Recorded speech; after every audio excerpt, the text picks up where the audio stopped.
VIP voice இன் police. இது police பொதுமக்கள் நல்லுறவுக்கான. அனைவருக்கும் வாய்ஸ் இன் போலீஸ் உங்கள் விஐபியின் வணக்கங்கள்.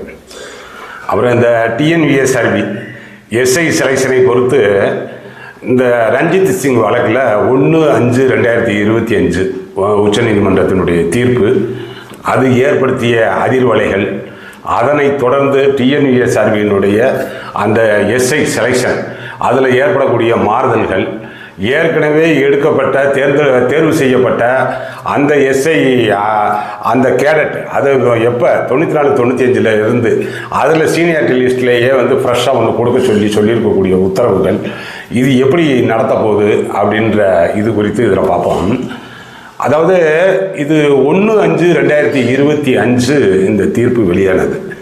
இந்த தீர்ப்பு வெளியான இதிலேயே பார்த்தோம்னா ரஞ்சித் சிங் வழக்கு இருக்குது. அதுக்கு இவங்க போய் கவுண்டர் ஃபைல் பண்ணிக்கிட்டு இருக்காங்க. யார்? டிஎன்விஎஸ்ஆர்பி தரப்பில். அவருடைய ப்ரேயர் என்ன அப்படின்றது எல்லாம் தெரியும். இது 2/4/2025 ஜட்ஜ்மெண்ட் ரிசர்வ்டுன்னு சொல்லிட்டாங்க. 2/4/2025 சொன்னதற்கு பிறகு மறுபடியும் 1/2025 நோட்டிஃபிகேஷன், அந்த 1299 + 53 அந்த ஷார்ட்ஃபால் வேகன்சி சேர்த்து, அதுக்கு இவங்க 4/4/2025 அறிவிப்பு கொடுக்குறாங்க. அதுதான் ஜட்ஜ்மெண்ட் ரிசர்வ்டுன்னு சொல்லியாச்சுலங்க. அதிகபட்சம் என்ன, 1 மாதம் ஆகுமா அந்த ஜட்ஜ்மெண்ட்டினுடைய ப்ரொனவுன்ஸ் பண்ணுறதுக்கு? அது வரைக்கும் கொஞ்சம் வெயிட் பண்ணியிருக்கோம்ல. அதே மாதிரியே 1/5/2025 ஜட்ஜ்மெண்ட் ப்ரொனவுன்ஸ்டு. இப்போ இதில் பார்த்துட்டு இதன் அடிப்படையில் இந்த நோட்டிஃபிகேஷனை கொண்டு வந்திருந்திருக்கலாம். இந்த நோட்டிஃபிகேஷனை 4/4/2025 போட்டு, அதுக்கான லாஸ்ட் டேட்டு 13/5/2025 சொல்லி போட்டு, அதுக்கு ஏதோ எக்ஸாமினேஷன் டேட்லாம் சொல்கிற மாதிரி போட்டு, அப்புறம் மறுபடியும் இனி வரக்கூடிய தேர்வு முறைகளில் ஓப்பன் அந்த டிபார்ட்மெண்ட் 2 பேருக்கும் ஒரே மாதிரி தான் தேர்வு நடத்தணும்னு சொல்லி அந்த இதில் சொல்லியிருக்கு. எது 1/5/2025 ரஞ்சித் சிங் வழக்கில். இனி அதன் அடிப்படையில் நீ பின்னாடி வைக்கிறான் அப்படின்னு சொல்லி இப்போ தள்ளி வச்சுருக்கீங்க. இதுலேயும் கூட இந்த ஜட்ஜ்மெண்ட்டை டிஎன்விஎஸ்ஆர்பி எப்படி புரிஞ்சுக்கிட்டாங்க அப்படின்றது தெரியல. ஃப்ரம் த பிகினிங்கே ரஞ்சித் சிங் கோர்ட்டுக்கு போகிறார்ல, ரஞ்சித் சிங் இங்கே மெட்ராஸ் ஹைகோர்ட்டில் போட்டு அது அவருக்கு சாதகம் இல்லாமல் இருந்த காரணத்தினால ரிட்டு அப்பீலுக்கு அங்கே போயிருக்கிறார்ல. அப்போ இருந்தே ஏன் அதற்கு முன்னாடியே 2009 தான் இவர் முதல்ல இங்கே போவார் மெட்ராஸ் ஹைகோர்ட்டுக்கு. அதுக்கு முன்னாடியே இங்கே உங்களுக்கு அட்மினுக்கு பெட்டிஷன் கொடுத்துருப்பாரு, டிஜிக்கு பெட்டிஷன் கொடுத்துருப்பார்ல. அப்போ கூட அவர் என்ன கேட்குறாரு அப்படின்றத புரிஞ்சுக்கலையா, அந்த அட்மினில் புரிஞ்சுக்கலையா? அப்புறம் மறுபடியும் அவர் ஹைகோர்ட்டுக்கு போன போய் புரிஞ்சுக்கலையா? அவர் ரொம்ப கிளியராகவே அவருடைய பாயிண்ட் ஆஃப் வியூவில் அவர் என்ன சொல்லுவார்னா, இவர் 16/4/1999 ட்ரைனிங் போன பேட்ச். அதாவது அந்த 97 நோட்டிஃபிகேஷன் படி ஒரு 1000 பேர் வரைக்கும் எடுத்தாங்க. 960 சம்திங் எடுத்தாங்க, 960 பேர். அதில் 16/4/99 ஒரு பேட்ச் போனாங்க. அப்புறம் அதுக்கடுத்து 22/5/2000 அதில் ஒரு பேட்ச் போனாங்க. அந்த 16/4/99 போனதில் ஒரு 558 பேரை நம்ம ட்ரைனிங் போனாங்க. 3 இடத்துல ட்ரைனிங் நடந்துச்சு. Veerapuram, Ashok Nagar only for ladies, அப்புறம் வீராபுரம் அந்த வெள்ளூர் ஜென்ஸ் நடந்துச்சு. இதுகளில் இவர் என்ன கேட்குறாரு, இவருடைய ப்ரேயரு இந்த ஜட்ஜ்மெண்ட்லேயே பாருங்கள், 1/5/2025 ஜட்ஜ்மெண்ட்லேயே 19வது பாராவில் சொல்லியிருப்பாங்க. இவர் என்ன கேட்குறாருன்னா, நான் அந்த ரஞ்சித் சிங் செக்யூரிட்டி 79.10 மார்க்கு அப்படின்னு சொல்லி சொன்னார்னா அவர் அங்கே தானேங்க கேட்குறாரு. பிடிசி ட்ரைனிங் சென்டரில் வாங்கினது தானே சொல்ல முடியும். 1250 மார்க்குக்கு என்னுடைய பெர்சன்டேஜ் 79.10. நான் ஃபஸ்ட்டு ரேங்க் ஹோல்டரு. உண்மையே அதுதான். இவர் அந்த அதில் மார்க் அதிகமாக வாங்கின ஃபஸ்ட்டு ரேங்க் ஹோல்டர் மட்டும் கிடையாது. அந்த இதுலேயே ஆல்ரவுண்டு பெஸ்ட்டு கேடட்டு, டிஜிபி ஸ்குவாட் வாங்கினவர் அப்படின்னால அங்கேயே பிடிசிலேயே 12 மெடல் வாங்கினவர். அதெல்லாம் இவருடைய கேலிபரு. இவர் தன்னை முதல் ஆளாக சொல்கிறதுக்கான இவர் தரப்புக்கான காரணம். அதை சொல்லிட்டு அதில் அவருக்கு இதுலேயே காமிக்கிறாரு. And Santhakumari who was a departmental கேண்டிடேட்னு அப்படின்னு சொல்லி சாந்தகுமாரியை தான் இவர் ரெஃபர் பண்ணுறாரு. 69.27 மார்க் வாங்கினாங்க. சாந்தகுமாரியும் இந்த ரஞ்சித் சிங் டிஎன்விஎஸ்ஆர்பியிலேயே இந்த மார்க் வாங்கினாங்க. ஏன்னா வாங்குறதுக்கு வாய்ப்பே கிடையாது. சாந்தகுமாரி டிபார்ட்மெண்டல் கேண்டிடேட், ஆட்டோமேட்டிக்காக வந்து அவங்க 85 மார்க்குக்கு பரிச்சை எழுதியிருப்பாங்க, இவர் 70 மார்க்குக்கு பரிச்சை எழுதியிருப்பாரு. அதை கம்பேர் பண்ணுறதுக்கு எந்த வாய்ப்பும் கிடையாது. இவர் 79.10 சொல்கிறதுக்கும் அவர் 69.27 சொல்கிறதுக்கு வாய்ப்பு கிடையாது. அப்படின்னா பிடிசி மார்க்கை தான் சொல்கிறாருன்னு ரொம்ப எளிமையாக புரிஞ்சிருக்கலாம். இவர் நான் ஃபஸ்ட்டு அப்படின்னு சொல்கிறதும் இந்த சாந்தகுமாரி ஃபஸ்ட்டுன்னு சொல்கிறதும் கிளியராக அவர் வந்து பிடிசியில் வாங்கின மார்க்கை அடிப்படையில் அதில் ரொம்ப எளிமையாக புரிஞ்சுருந்துருக்கலாம். ஆனால் சுப்ரீம் கோர்ட்டுமே அதன் அடிப்படையில் தான் சொல்லுது. அப்புறம் அதுக்கடுத்து இந்த வழக்கை எப்படி புரிஞ்சுக்கிட்டீங்களோ, இந்த தீர்ப்பை எப்படி புரிஞ்சுக்கிட்டீங்களோ தெரியல. அப்புறம் அதுக்கடுத்து அந்த டிஎன்விஎஸ்ஆர்பி சார்பில் இந்த ரஞ்சித் சிங் கேஸுக்கு ஒரு ரிவ்யூ பெட்டிஷன் போயிருந்தீங்க. ரிவ்யூ பெட்டிஷன் போகணும்னே அவசியம் இல்லை. நீங்கள் அதில் ரொம்ப கிளியர் கட்டாக இருக்க ஒரு கிளாரிஃபிகேஷன் கேட்டு போயிருந்துருக்கலாம், ஒரு மாடிஃபிகேஷன் கேட்டு போயிருந்துருக்கலாம். ஒரு கிளாரிஃபிகேஷன் தான் உங்களுக்கு வேணும், இது வந்து இந்த மார்க் தானுங்க அப்படின்னு சொல்லி. அதுதான் அதில் அப்படி இருந்து நீங்கள் என்னென்னமோ அந்த ரிவ்யூ பெட்டிஷனில் சொல்லியிருக்கக்கூடிய மேட்டரை அவருடைய மெயின் ப்ரேயர் கேட்டிருந்த நேரம் கவுண்டருக்கு போட்டிருந்தீங்கனாலே நல்ல தீர்ப்பு வாங்கியிருக்கலாம். அதுல எல்லாம் ஒன்றும் சொல்ல வேண்டியதை சொல்லாமல் விட்டுட்டீங்க.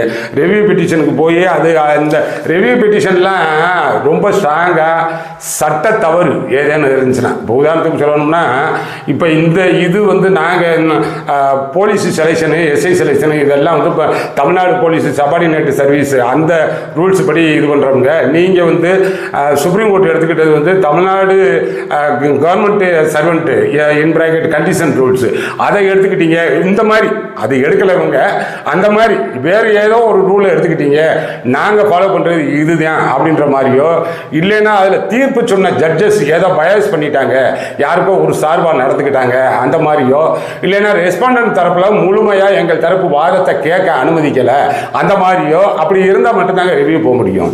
இது உங்கள் ரிவ்யூ பாருங்களேன், அந்த லஞ்ச் மோஷன்லேயே டிஸ்மிஸ் ஆயிடுச்சு. இது கோர்ட்டு ஹாலுக்கே வரல.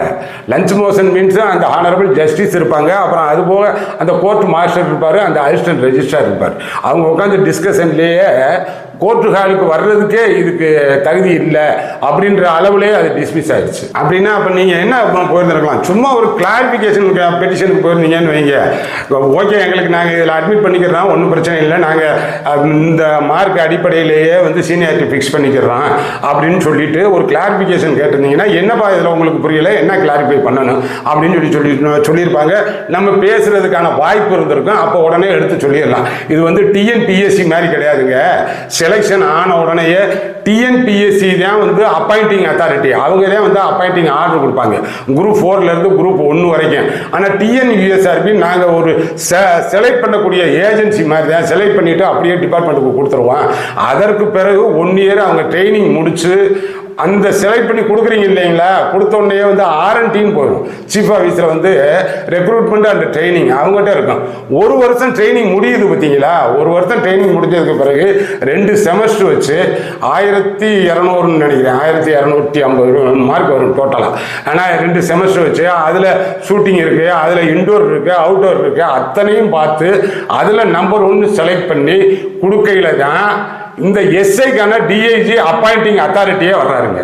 டிஐஜி அப்பாயிண்டிங் அத்தாரிட்டி அங்கே ஆர்டர் கொடுக்குறாரு பார்த்தீங்களா, அப்போதான் அவர் சர்வீஸுக்குள்ளே உள்ளே வர்றாரு. அதுதானே அந்த தீர்ப்புலேயே அதைத்தானே சொல்கிறாங்க, அதுதானே அந்த தீர்ப்புலேயே அதைத்தானே சொல்கிறாங்க. அந்த இதில் பாருங்கள், தீர்ப்பில் வந்து 39ஆம் பக்கம் பாரா 28ல் the respondent shall issue a fresh gradation list solely on the basis of marks obtained by candidates in the examination on the basis of which they have been recruited to the services.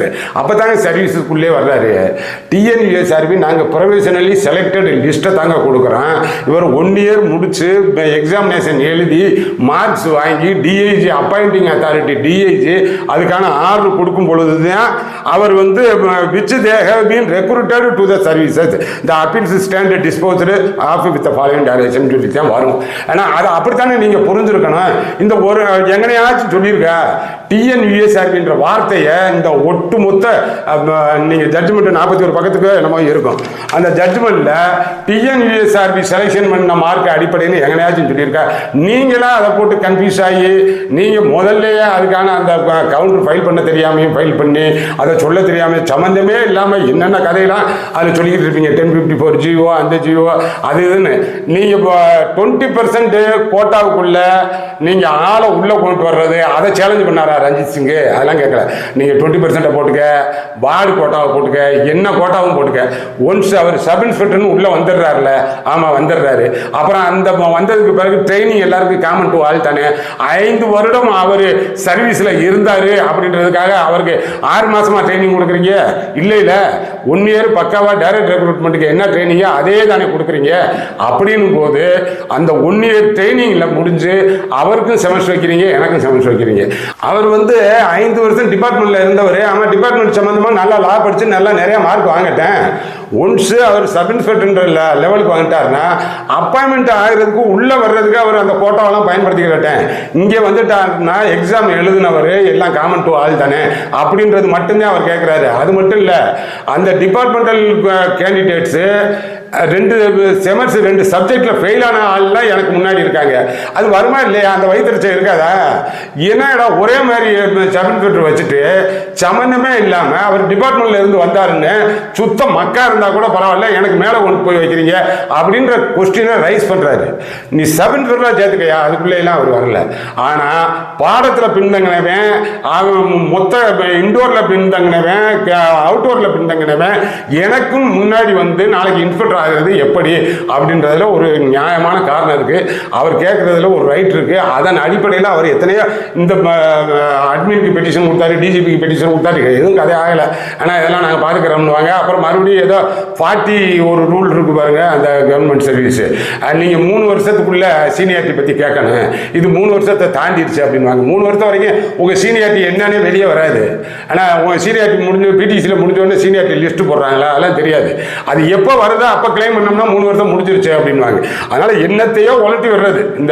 இந்த சிக்கல், இவ்வளவு சிக்கலுக்கும் இவருடைய பிரேயரை சரியாக புரிந்து கொள்ளாத அந்த உயர் அதிகாரிகளும் அந்த அலுவலகத்தில் இருக்கக்கூடிய அந்த ஆபீஸ் சூப்பரண்ட் அந்த லெவலில் இருக்காங்கல்ல, இதுகெல்லாம் பார்க்கறது அவர்களும் தான் இதற்கு காரணம். தயவு செய்து TNUSRB-யா இருக்கட்டும், சீஃப் ஆஃபீஸாக இருக்கட்டும், அவர் முன்னாள் டிஜிபி அவர் போகும்போது கூட சொன்னார், Thiru Sylendra Babu IPS, DGP respondent போட்டு 1.25 லட்சம் வழக்கு இருக்குங்க அப்படின்னு சொல்லி. என்ன லெவலில், ஏன்னா கன்னியாகுமரியிலேருந்து தமிழ்நாட்டில் எந்த லெவலில் இருந்து ஒரு போலீஸ் கேஸ் ஃபைல் பண்ணாங்கன்னா ஃபர்ஸ்ட் டிஜிபி தான் போடுவாங்க. ஃபர்ஸ்ட் டிஜிபி போடுவாங்க, செகண்ட் ஹோமில் போடுவாங்க, 3 அந்த ரேஞ்சில் இருக்கக்கூடிய டிஐஜி போடுவாங்க, அப்புறம் எஸ்பியை போடுவாங்க. இதனால் டிஜிபி ரெஸ்பாண்டன்ட்லேயே 1.25 லட்சம் கேஸ் இருக்குன்னாரு. நல்லாவே ஒரு லா டீம் வைக்க வேண்டியதானுங்க. ஒரு மிகப்பெரிய ஒரு ரிட்டையர்டு ஜட்ஜு, பெர்மனண்ட் அப்பாயின்மெண்ட்டு, அந்த மாதிரி அவர் தலைமையில் இந்த சப் இன்ஸ்பெக்டர்லேயே எத்தனை பேர் லா கிராஜுவேட்ஸ் இருப்பாங்க, அவங்கள ஒன்லி ஃபார் இந்த லா அனாலிசிஸு அந்த சுப்ரீம் கோர்ட்டு போகிறதோ அவங்களே கூப்பிட்டு போனால் இந்த செலெக்ஷன் குறித்து இந்த பர்டிகுலர் கேடட் ஒவ்வொரு இதுலேயும் இருக்கக்கூடியவர்கள் அந்த ஃபீல்டில் இருக்கக்கூடியவங்க எது குறித்து கேட்குறாங்கன்னு அந்த லா அவர் எஸ்ஐயாவும் செலக்ட் ஆகிருப்பார், லாவிலேயே இருப்பார். டிபார்ட்மெண்ட்டில் என்ன கேட்குறாரு உங்களுக்கு கட்டாயம் தெரியாது. IPS லெவலில் என்ன கேட்குறாருன்றதே நீங்கள் புரிஞ்சுக்கல. கடைசி வரைக்கும் இவர் கேட்டது இதுதான். இவர் TNUSRB மார்க், அதுக்கு அவருக்கு அதெல்லாம் தெரியும். TNUSRB ஒன்லி செலெக்ஷன் ஏஜென்சி தான், இவங்க அதோட முடிச்சு போயிடும். அப்புறம் அது R&Dக்கு போகும், அப்புறம் ட்ரைனிங் முடிச்சதுக்கு பிறகு NGPக்கு போகும். ட்ரைனிங் தான் DIG அப்பாயிண்டிங் அத்தாரிட்டி, அவர் கொடுக்குற மார்க்கை தான் அவர் கேட்குறேன் அப்படின்னு சொல்லி. இதில் எந்த இடத்துலையும் உங்கள் TNUSRB மார்க் சொல்லியிருக்கா? நீங்களா இதை போட்டு குழப்பிக்கிட்டு நீ பரிச்சை வச்சுக்கோங்க, என்னமோ வச்சுக்கோங்க. இப்போ இதன் அடிப்படையில் தான் 1/5/2025 அந்த மார்க்கு, அந்த பரிச்சை எப்படி வைங்க அப்படி வைங்க எல்லாம் எங்களையும் சொல்லவே இல்லைங்க. இந்த அங்கே வைக்கக்கூடிய தேர்வு ஒன்றா வைக்கணும், அங்கே வைக்கக்கூடிய தேர்வு ஒன்றாத்தையும் வைக்கிறோம்னு சொல்லியிருந்தா முடிஞ்சு போயிருக்கேன். ஆனால் இந்த செலெக்ஷனை 5 ஆண்டு சர்வீஸ்ன்னு சொல்லி கேட்குறீங்களே, அப்புறம் எதுக்கு? அதெல்லாம் இங்கே எடுத்து சொல்லியிருக்கேன். 5 வருஷம் சர்வீஸு, ஆனால் டிபார்ட்மெண்ட்டுக்காரன் அவன் 5 வருஷம் இந்த டிபார்ட்மெண்ட்டில் என்ன கற்றுக்கிட்டேன்றதை பார்க்குறதுக்காக நாங்கள் பரிச்சு வைக்கிறேன். அவனுக்கு லாவில் வைக்கிறேன், அவனுக்கு ஜென்ரல் நாலேஜ் வைக்கிறேன். இந்த பசங்க காலேஜ் முடிச்சுட்டு ஃப்ரெஷ்ஷாக வர்றவனுக்கு ஜென்ரல் நாலேஜ் சப்ஜெக்ட் வைஸாக அவனுக்கு செக் பண்ணுறான். இவன் டிபார்ட்மெண்ட்டில் 5 வருஷம் கற்றுக்கிட்டது டிபார்ட்மெண்ட் ரீதியாக என்ன கற்றுக்கிட்டேன், FIR எந்த செக்ஷனில் போடுறான், ஒரு எஸ்கார்டு எத்தனை பேர் போகணும், 3 பேருக்கு கொண்டு அக்யூஸ்டுக்கு எத்தனை பேர் எஸ்கார்டு போகணும், பூராமே டிபார்ட்மெண்ட் சமாச்சாரமாக கற்றுக்கிறோன்ற ஒரே காரணத்தினால தான் அந்த டிகிரி முடிச்சுட்டு கான்ஸ்டபிளாக இருந்து அந்த எஸ்ஐயை கவனத்தில் வச்சுக்கிட்டு இருக்காங்க பாருங்க. அவன் ஏஆர்ல இருந்தாலும் சரி, லோக்கல்ல இருந்தாலும் சரி, சட்டம் படிக்கிறதுல அவ்வளோ ஆர்வம் செலுத்திக்கிட்டே இருக்கான். ஏன் நாளைக்கு டிபார்ட்மெண்டல் எக்ஸாம் எழுதலாம்ல, டிபார்ட்மெண்ட் கோட்டாவில் போய் எழுதும் பொழுது நமக்கு லா சம்பந்தமாக கேள்வி வரும் அப்படின்றது. லா சம்பந்தமாக எது IPC, CrPC, IEA, PSO, police administration, இது 5லவே அவனுக்கு கேள்வி இருந்துச்சு. அதில் தீவிரமாக படிச்சுக்கிட்டு இருந்தேன். அப்போ அதுவே கம்ப்ளீட்டாக காலி ஆயிடுச்சு. அவன் வச்சிருக்கக்கூடிய நாலேஜ் எதுவும் இல்லாமல் போச்சு. இவன் எந்த காலத்தில் படித்த ஜிகேக்கு வரப்போறேன்னு. அதனால நீங்கள் தைரியமாக இருங்க, படிக்கிற பசங்க தைரியமாக இருங்கப்பா. இந்த போன மாசமா என்னமோ அந்த நீட்டு எழுதி அந்த கவுன்சிலிங் போட்டாங்க பாருங்க விருதுநகரில். அந்த பொண்ணு அவங்களுடைய அம்மாவுக்கு வயசு 49. அந்த பொண்ணு செலெக்ஷனு, அந்த அம்மாவும் செலெக்ஷனு. அதனால படிப்பதற்கு வயது தடை இல்லைன்னு நினச்சிக்கோங்க. நான் இப்போ இந்த எக்ஸாம் வைக்க போகக்கூடிய இந்த பசங்களுக்கு சொல்லக்கூடிய ஒரே ஒரு தைரியம்னா இதுதான், படிப்பதற்கு வயது தடை இல்லை. அது எந்த வயதுலையும் நீங்கள் படிக்கலாம். எல்லா சாதனையாளர்களும் அப்படித்தான் இருந்திருக்காங்க. அதனால அவன் நேற்று வந்தவனோட நான் எப்படி போட்டி போட முடியும்? அந்த அம்மா போட்டி போட்டிருக்கேன். இப்போ தன்னோட பொண்ணோட போட்டி போட்டு பொண்ணு கூட வந்து ஏதோ அகாடமியில் போய் சேர்ந்துருக்கு. அந்த பொண்ணுக்கு கொடுத்த பாடத்திட்டத்தையே இந்த அம்மா வீட்டில் இருந்த மெனிக்கே படித்து 2 பேரும் செலெக்ஷன். ஆனால் அது போட்டிருக்கேன் பார்த்துக்கோங்க. அதனால அது அப்படிலாம் நம்ம எடுத்துக்கணும். ஆனால் எந்த நேரமும் படிச்சுக்கலாம் அப்படின்னு சொல்லி எடுத்துக்கோங்க. அதுக்கடுத்து மாறுதலுக்கு உள்ளாகும். ஆனால் இதை சரியாக புரிஞ்சுக்கிடாத நிலையில் 5 ஆண்டு அப்புறம் எதுக்கு கேட்குறீங்க? அப்போ பேசாமல் போலீஸ் வேலைக்கு சேர்ந்த உடனே அடுத்த வருஷமே அவன் எழுதலாம்னு சொல்லிருங்க. அவன் டிபார்ட்மெண்டல் கோட்டாவுக்கு எலிஜிபிள் ஆகிட்டாயா? இந்த கான்ஸ்டபிளாக சேர்ந்தாரு, அடுத்த வருஷம் செலெக்ஷன் வரையில டிபார்ட்மெண்டல் கோட்டாவுக்கு எலிஜிபிள் ஆகிட்டாரு. ஆமாம், டிபார்ட்மெண்ட்டில் தானே இருக்காரு. அப்புறம் என்ன முடிஞ்சு வச்சுல? இல்லைன்னா அவர் கான்ஸ்டபிள் ப்ரொபேஷன் முடிச்ச உடனே எலிஜிபிள் ஆகிட்டாரு அப்படின்னு கூட சொல்லுங்க. 5 ஆண்டு வைப்பதற்கு மினிமம் வைப்பதற்கு காரணம் என்னன்னா, 5 ஆண்டு காலம் இந்த டிபார்ட்மெண்ட்ல அவர் என்ன கத்துக்கிட்டாரு. அதனால இதுல ரஞ்சித் சிங் தனிப்பட்ட முறையில் அவர் கேட்டதும் எதுவும் வந்து தப்பு கிடையாது. ஆனா இந்த டிஎன்யூஎஸ்ஆர்பி சரியா புரிஞ்சுக்கிடலையே, அதற்கு போனவர்கள் சரியா அதை தெரிஞ்சுக்கிடலையே அப்படின்ற ஆதங்கம் தான் எனக்கு. ஆனா தயவு செய்து சட்டம் படித்தவர்களை அங்கே வைங்க. உங்கள் ஆஃபீஸு, அந்த அந்த பொது தகவல் அலுவலர், அதெல்லாம் வந்து அந்த சட்டம் படித்தவர்கள் சொல்லக்கூடிய அளவுக்கு வைங்க. எதை எடுத்தாலும் வந்து இதில் ஒரு உருப்படியான தகவல் இருக்காது. ஆனால் பொது தகவல்னு சொல்லி போட்டு விடுவீங்க, ஒரு உருப்படியான தகவல் இருக்காது. அதனால் இந்த மாதிரியான சட்ட சிக்கல் இருக்குது பார்த்தீங்களா, நீங்கள் அதை வந்து ஃபாலோ பண்ணுங்கள், சூப்பர்வைஸ் பண்ணுங்கள். அந்த சேர்மன் லெவலில் இருக்கக்கூடியவர்கள் சட்டம் படித்தவர்களுக்கு நேரடியாக அவன் வந்து ஃபைலை கொடுத்து சுப்ரீம் கோர்ட் போகிறதுனாலும் சரி, ஹைகோர்ட் போகிறதுனாலும் சரி, பெர்சனலாக அட்டன் பண்ண சொல்லுங்கள். என்ன கேட்குறாங்கன்றதை புரிஞ்சுக்கிட சொல்லுங்கள். அப்போனா தான் கவுண்டர் பண்ண முடியும். ஏன்னா சாதாரணமாக இப்போ வந்து அந்த திடீர்னு அந்த 1/2023 எஸ்ஐ செலெக்ஷனுக்கு அவர் ஹானரபிள் ஜஸ்டிஸ் திரு பால் வசந்தகுமார் 5 லட்ச ரூபா ரெமுனரேஷன் கொடுக்குறீங்க. ஒரே ஒரு கேஸுக்கு வந்த உடனே அதுக்கு எவ்வளவு வசதி பண்ணி கொடுக்கணும். இது பெர்மனண்டா இருக்க வேண்டிய கட்டாயம் ஆயிடுச்சுல. இப்ப முன்னாடி எங்க காலத்துல நீங்க வாய்மொழி சொன்ன உத்தரவுக்கு தான் நான் போய் வேலை பார்த்துக்கிட்டு இருந்தேன். இப்போ கான்ஸ்டபிள் செலெக்ஷனுக்கு வருவதற்கு முன்னாடியே டிஜிபி உத்தரவை கேள்வி கேட்கிறான்ல பையன். அப்ப அந்த அளவுக்கான நாலேஜ் டெவலப் ஆகும் பொழுது நீங்க அதற்கு தகுந்த மாதிரி உங்களது அந்த இன்ஃப்ராஸ்ட்ரக்சர் டெவலப் ஆகணுமா இல்லையா? எந்த இடத்துலையும் வந்து லா டீமே கிடையாது, லா படித்த ஆட்களே கிடையாது. அவங்க என்ன கேட்குறாங்க, ரிட்டுனா என்ன, ரிட்டு அப்பீல்னா என்ன, ப்ரேயர்னா என்ன, கிரவுண்ட்ஸ்னா என்ன கேட்கணும் அப்படின்றதுலே இல்லை. நீங்களே உங்கள் ப்ரேயர்லேயே பாருங்களேன், இதில் என்ன சொல்லியிருப்பீங்க, கடைசி ப்ரேயர்னு சொல்லியிருக்கீங்க இல்லை, அந்த உங்களது இப்போ போன இதில் அந்த ரெவியூக்கு போனதில், it is most respectfully prayed that this honorable court may be pleased to allow the present review petition and set aside and to issue suitable modified order to the order dated 1/5/2005. அப்படி set aside பண்ணிடுவாங்களா? எடுத்தோன்னே அப்படி கேட்க முடியுமா? நீங்கள் என்ன கேட்குறீங்கன்றத முதல்ல சொல்லவே இல்லை. அப்புறம் pass such other or further order as this honorable court may deem fit, இதெல்லாம் கடைசியாக டெம்ப்ளேட் மாதிரி போடுறது. ஆனால் நீங்கள் பார்த்து செய்யுங்க, எது உங்களுக்கு நல்லதுன்னு தடுதா நீங்கள் பார்த்து செய்யுங்க. நீங்கள் கேட்குறத கேட்கணும்ல. இந்த இதில் இந்த இடத்துல எங்களுக்கு இந்த வார்த்தைக்கு புரியலைங்க. ஆனால் அதை மட்டும் வந்து எங்களுக்கு கிளாரிஃபை பண்ணுங்க. டோட்டலாக செட்டசைட் பண்ணுங்கன்னா செட்டசைட் பண்ணுவாங்களே, அது ஏதோ ஒன்று போடணும். ஏன்னா அதுக்கு ஏதோ ஒரு உத்தரவு வாங்கினேன், நாங்களும் இங்கே போனேன், இந்த பாருங்க அந்த இது எங்களுக்கு வந்து ரெவியூ டிஸ்மிஸ் ஆயிடுச்சு. அப்புறம் டிஸ்மிஸ் ஆகாமல் என்ன ஆகும், அதே பெஞ்சிலே போய் கொடுத்து ஆனால் கிளாரிஃபிகேஷன் கேட்டிருந்தோம்னா அழகாக இருந்திருக்கேன். அதெல்லாம் போச்சு. ஆனால் இப்போயும் வந்து நான் இந்த பசங்களுக்கு சொல்லக்கூடியது ஒன்றும் இல்லைப்பா, நீங்கள் அந்த டிபார்ட்மெண்டல் கோட்டாக்காரங்க. ஆனால் நீங்கள் தாராளமாக அட்டன் பண்ணலாம். ஓப்பனில் நீங்கள் இருக்கக்கூடிய அதே சப்ஜெக்ட் படிக்கலாம். படிப்பதற்கு வயது ஒருபோதும் தடை இல்லை. அப்புறம் எங்களால் இந்த 45 வயசில் கயிறு ஏற முடியுமா, இது ஏற முடியுமா அப்படின்னா அதுக்கு வந்து இந்த இப்போ இருக்கக்கூடிய சிஸ்டத்தில் அதுக்கெல்லாம் வந்து நீங்கள் 0 மார்க் வாங்கினாலும் அதற்கு அடுத்த கட்டத்துக்கு போய்கிட்டு இருப்பீங்க. ஆனால் அதே மாதிரி ரிட்டன் எக்ஸாமில் வாங்குறீங்கல்ல மார்க்கு, அப்போ அதில் நாங்கள் 0 வாங்கினோம்னா மார்க் பாதிக்குமே. உங்களை மாதிரி தானே எல்லாரும் கயிறு ஏறக்கூடிய அளவுக்கு பிசிக்கல் ஃபிட்னஸோட இருக்கணும், சப் இன்ஸ்பெக்டர் ஆகணும் அப்படின்னு சொல்லி சொன்னோம்னா அப்புறம் வந்து போலீஸுக்கு போனோன்னா தொப்பையை வளர்த்துக்கிட்டு இருந்தீங்கன்னா அப்புறம் எப்படி ஆக முடியும்? அப்போ அதுக்கு தகுந்த மாதிரி ஒரு ரிட்டையர்டு ஏட்டாதான் நீங்கள் ரிட்டையர்ட் ஆக முடியும். போலீஸுக்கு போகிறான் எந்த வயதாக இருந்தாலும் சரி, நான் 60 வயது ரிட்டையர்ட் ஆகிற வரைக்கும், 60 ரிட்டையர்ட் ஆனதுக்கு பிறகு நீங்கள் உங்களது உடல்நலம் குறித்து ஆனால் வந்து வயிறு பெருக்காமல் அதற்கு தகுந்த மாதிரி இல்லாமல் கரெக்டாக செய்யக்கூடிய அளவுக்கு இருக்கணும். பிசிக்கல் ஃபிட்னஸ்ன்றது கட்டாயம் டில் ரிட்டையர்மெண்ட் போலீஸில். அதனால அந்த அடிப்படையிலேயே நீங்கள் எடுத்துக்கணும். நான் 45 வயதில் இதை ஏற முடியுமா, இறங்க முடியுமா, ஓட முடியுமா அப்படிலாம் நம்ம வந்து பார்க்கக்கூடாது. அதே அதுக்கு தகுந்த மாதிரி அதில் 0 மார்க் வாங்கினாலும் நீங்கள் போகலாம். 0 மார்க் வாங்கிட்டு நீங்கள் போகிறீங்கன்னா உங்கள் மார்க் குறைஞ்சிடும். மார்க் குறைஞ்சா உங்கள் 20% தானே காம்படிஷனு. நீங்கள் ஒன்றும் ஓப்பன் காரனோட போய் காம்படிட் பண்ணல.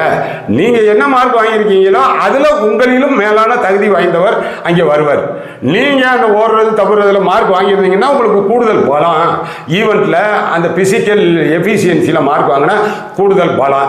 அப்புறம் இவங்க வச்சிருக்கிற இதுபடி இந்த டியூட்டி மீட்டு, நம்ம போலீஸ் டியூட்டி மீட் இருக்குது பார்த்தீங்களா, ஸ்டேட் டியூட்டி மீட்டு, அந்த நேஷனல் டியூட்டி மீட்டு, அதுக்கெல்லாம் ஒன்றும் இல்லாமல் ஆக்கிட்டாங்க. அதெல்லாம் நீ சொல்லி கொஞ்சம் வாங்கணும். மறுபடியும் புதிய போலீஸுக்குன்னு தனியாக ஆர்டர் போட்டு வாங்கணும். இன்னும் சொல்ல போனால் குறிப்பாக டிபார்ட்மெண்டல் கோட்டாக்குன்னு ஏதேனும் இந்த டிபார்ட்மெண்ட் செய்யணும்னு சொல்லி நினச்சா நீங்கள் செலெக்ஷனையே தனியாக வச்சிடலாமுங்க. இப்போ மிலிட்ரியிலாம் அப்படி தானே இருக்குது. வார்டு கோட்டா தனியாக இருக்கும். அதுலேயே இருந்துக்கிட்டு டிபார்ட்மெண்டெல்லாம் பரீட்சை எழுதி மேலே பதவி உயர்வுக்கு போகணும் அப்படின்றவங்களுக்கு அவங்களுக்கு தனியாக தான் வைப்பாங்க. நீங்கள் உண்மையிலேயே டிபார்ட்மெண்டல் கோட்டா 20% தானே. ஒரு வேகன்சி தெரியுதுல, 1000 பேர் எடுக்க போகிறோம் உதாரணமாக அப்படின்னா 200 நாங்கள் தனியாக எடுக்கிறோம். அதில் யாரும் தலையிட முடியாது. இந்த ஓப்பன்காரங்களே தலையிட முடியாது. நீங்கள் 1 மாதம் அவங்களுக்கு முன்னாடி வைங்க, இல்லை பின்னாடி வைங்க.